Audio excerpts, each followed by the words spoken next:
គោរពជំរាបសួរអំពូមីងចាពេលខែធ្លាក់ខ្យល់អញ្ចឹងខ្ញុំនឹកឃើញ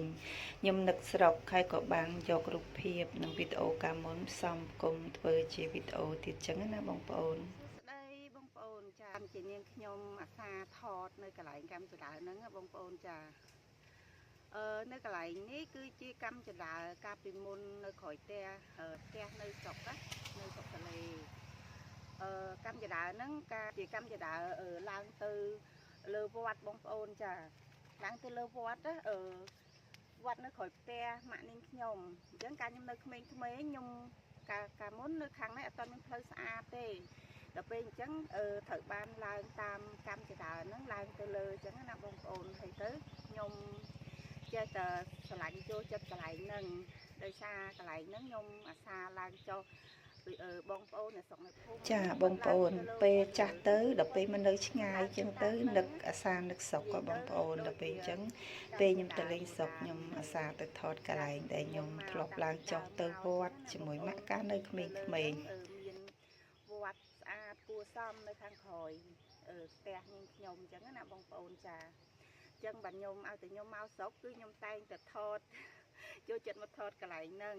គឺកន្លែងដែលនាងខ្ញុំនៅក្មេងៗមកវត្តគឺឡើងតាមកម្មចដៅហ្នឹងអញ្ចឹងណាបងប្អូនចារូបភាពវីដេអូហ្នឹងខ្ញុំថតកាលខ្ញុំនៅរៀងក្មេងជាងឥឡូវបងប្អូនចាដល់ពេលអាយុច្រើនទៅចាស់ទៅហើយអញ្ចឹងខាងនេះអត់សូវមានគេឡើងចុះតាមហ្នឹងណាបងប្អូនដោយសារខាងនោះគឺចាស់គេជិះម៉ូតូជិះអីតាមហ្នឹងព្រិលទៅអញ្ចឹងណាដល់ពេលនេះត្រូវឡើងអញ្ចឹងដល់លើអញ្ចឹងណាបងប្អូនអញ្ចឹងគេឡើងទៅប្រើប្រាស់ហើយតែគ្រាន់ថាឲ្យតែនាងខ្ញុំមកស្រុកនាងខ្ញុំតែងតែចូលចិត្តមកថតនៅកន្លែងហ្នឹងខែចូលឆ្នាំចិត្តអញ្ចឹងកាលមុនអីឡើងកាប់ផ្កាអង្គាសិលផ្កាអង្គាសិលផ្កាអីហ្នឹងនៅក្រោយហ្នឹងមានហើយបើចូលឆ្នាំខ្មែរកាត់ដើមផ្កាចំបៃយកទៅទទួលទេវតាអញ្ចឹងណាបងប្អូនចាហ្នឹងហើយខ្ញុំចូលចិត្តដល់ពេលអញ្ចឹងខ្ញុំចេះតែសារថតនៅនឹង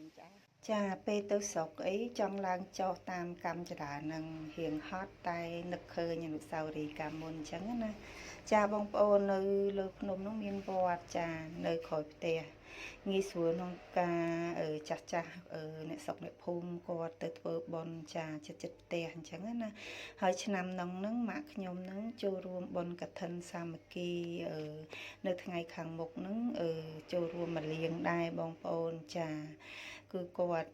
ប្រវល់ទៅណាក៏អត់ចោលវត្តនឹងដែរអញ្ចឹងណាបងប្អូនគឺតែងតែដើរបុណ្យទាននឹងឆ្លៀតទៅវត្តក្រោយផ្ទះនឹងចាហើយនៅលើវត្តហ្នឹងគឺមានដងតុងហើយពេល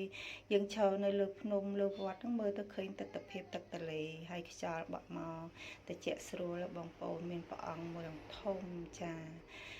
ស្អាតទិដ្ឋភាពនៅខាងលើនោះស្រឡះលើភ្នំខ្យល់ម្ល៉េះហើយស្រួលចាហើយនេះថតពីខាងក្រោមនៃកម្មចដាដែលខ្ញុំចូលចិត្តនឹកឃើញការក្មេងៗហ្នឹងខាងនេះមានផ្លូវស្អាតហើយឥឡូវកម្មចដាហ្នឹងគេលែងឡើងហើយចាជិះម៉ូតូបើកឡានអីទៅតាមផ្លូវចំហៀងផ្លូវកស៊ូនេះទេងាយស្រួលបងប្អូនចានេះរូបភាពថតនៅផ្លូវឡើងនឹងដែរចាអញ្ចឹងនៅជិតផ្ទះហ្នឹងមានវត្តក្រោយផ្ទះ